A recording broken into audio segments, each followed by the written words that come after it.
பணம், என்னுடைய பொருள், இல்ல நான் வந்து ஏதோ ஒண்ணு கொடுக்கணும் அப்படிலாம் இல்ல. இல்ல வந்து என் உயிரை வந்து ஏதோ ஒண்ணு சம்திங் நான் இயேசு கிட்ட கொடுக்கணும் போல அப்படிலாம் இல்ல. அவர் நம்ம கிட்ட எதுவுமே எதிர்பார்க்கல. நம்ம கிட்ட எதுவுமே அவரு கேட்கவும் இல்ல. அவர் நம்ம கிட்ட எதுவும் ஒன்னே ஒண்ணு மட்டும் கேட்கிறாரு. நான் உனக்கு ஏதாவது செய்யணும்னா உன் மனசுல கொஞ்சோண்டு இடம், என்னது உன் உள்ளத்துல, உன் மனசுல. நிறைய பேர் சொல்லுவோம்ல, என் மனசுல நீ தான் இருக்கிற அப்படின்னு சொல்லுவோம்ல. ஆனா ஏசப்பா சொல்றாரு, என் மனசுல நீ கொஞ்சம் இடம் கொடுத்தா நான் உனக்கு என்ன வேணாலும் செய்வேன். நமக்கு நிறைய பேர் ரொம்ப க்ளோஸ் ஃப்ரெண்ட்ஸா இருப்பாங்க. ஆனா எனி டைம் யாரையாவது நம்ம நினைச்சிட்டு இருப்போமா? எனி டைம் ஒருத்தரை பத்தி எனி டைம் நம்ம வேலையில இருந்தாலும், நம்ம ஏதாவது செஞ்சுட்டு இருந்தாலும், எப்ப பார்த்தாலும் ஒரே ஆளை பத்தி நம்ம நினைச்சிட்டு இருப்போமா?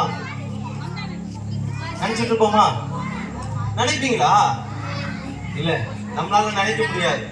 நம்ம வந்து இவங்களை நினைப்போம், அவங்கள நினைப்போம், பல பேரை நினைப்போம், நம்மளுடைய கஷ்டத்தை நினைப்போம், நம்மளுடைய பிரச்சனையை நினைப்போம், எல்லாத்தையும் நினைப்போம். ஆனா இயேசு நம்ம ஒவ்வொருத்தையும் எனி டைம் நினைச்சுட்டே இருக்கிறார். அவர் சொல்றாரு, நீ என் பேரை சொல்லி நான் எதை கேட்டாலும் நான் தருவேன். என் பேரை சொல்லி எதை கேட்டாலும் நான், எங்களுக்குலாம் அவர் தந்ததுனாலதான் நாங்க எப்படி இருக்கோம் இந்த இடத்துல உங்களுக்கு உங்க முன்னாடி வந்து நின்று அவரை பத்தி சொல்லிட்டு இருக்கோம். எங்களுக்கு அவர் எதுவுமே தராம, எங்களுக்கு சந்தோஷம் தராம, எங்களுக்கு சமாதானம் தராம, எங்களுக்கு நாங்க கேட்டதெல்லாம் அவர் எங்களுக்கு தரலன்னா நாங்க இங்க நின்று அவரை பத்தி சொல்லுவோமா? சொல்ல முடியாது.